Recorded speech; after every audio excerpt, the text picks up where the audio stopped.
राजा जयध्रथ सिन्हा को परास्त किया, जिसके पश्चात उनकी अकाल मृत्यु हो गई।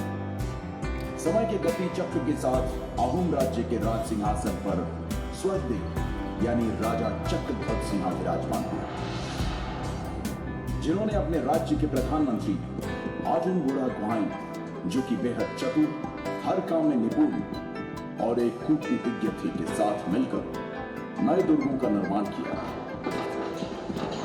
अपनी सेना को संगठित कर उसे और मजबूत बनाने के लिए प्रति बছৰে আমি 24 নৱেম্বৰ দিনটোত লাচিত দিৱস উদযাপন কৰি আহিছোঁ আৰু 24 নম্বৰ কালি হৈ গৈছে, কিন্তু কালি দেওবাৰ হোৱাৰ কাৰণে বিদ্যালয় বন্ধ আছিল। গতিকে কালিৰ দিনটোৰ সংগতি ৰাখি আজিৰ দিনটোত আমি লাচিত দিৱস উদযাপন কৰিছোঁ।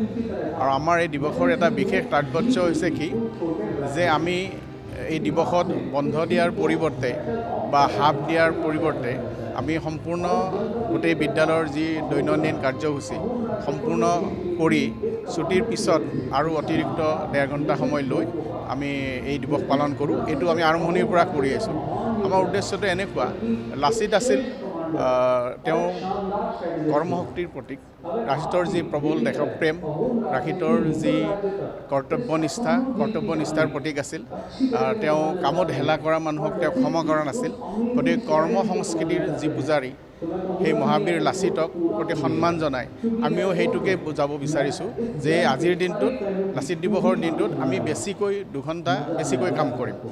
গতানুগতিকতাৰ পৰিৱৰ্তে আমি লাচিত দিৱসৰ দিনটোত আমি দিৱসটোক এইদৰে উদযাপন কৰিম বা লাচিত বৰফুকনক এইদৰে আমি সোঁৱৰণ কৰিম, আমি অতিৰিক্ত সময় বিদ্যালয়ত থাকি কাম কৰি পেলাই আমি কৰিম। সেইকাৰণে আমি আমাৰ দৈনন্দিন কাৰ্যসূচী আমি ক্ষতি হ'ব দিয়া নাই। আমাৰ সম্পূৰ্ণৰূপে আজি শ্ৰেণী হৈছে আটাইবোৰ শ্ৰেণীৰে, আৰু তাৰ পিছত বিদ্যালয় ছুটিৰ পিছত আৰু 1.5 ঘণ্টা থাকি আমি এই লাচিত দিৱসৰ কাৰ্যসূচী উদযাপন কৰা হৈছে।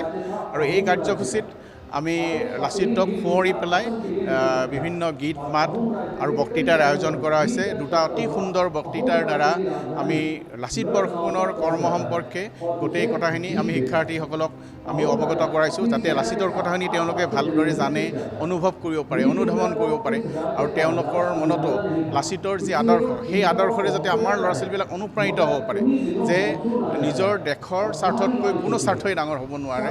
প্ৰথম স্বাৰ্থ হৈছে নিজৰ দেশখন, নিজৰ জাতি, নিজৰ ৰাজ্যখনৰ স্বাৰ্থটো যে প্ৰথম, সেই কথাটো যাতে শিক্ষাৰ্থীসকলে অনুভৱ কৰিব পাৰে। আৰু লগতে এইবাৰ আৰু এটা আমি কৰিলোঁ যে লাচিতৰ বিষয়ে আৰু কিছু কথা জনাৰ কাৰণে 2খন বিশেষ তথ্যচিত্ৰ লাচিত বৰফুকনৰ ওপৰত নিৰ্মাণ কৰা 2খন বিশেষ তথ্যচিত্ৰ আমি শিক্ষাৰ্থীসকলক দেখুৱাম, যাতে তেওঁলোকে আৰু কিছু কথা জানিব পাৰে। গতিকে এনেধৰণে আমি লাচিত দিৱসটো উদযাপন কৰিছোঁ, আৰু আগলৈকো এই দিৱসটো আমি কৰ্মৰ দিন হিচাপে এনেকৈ উদযাপন কৰি যাম।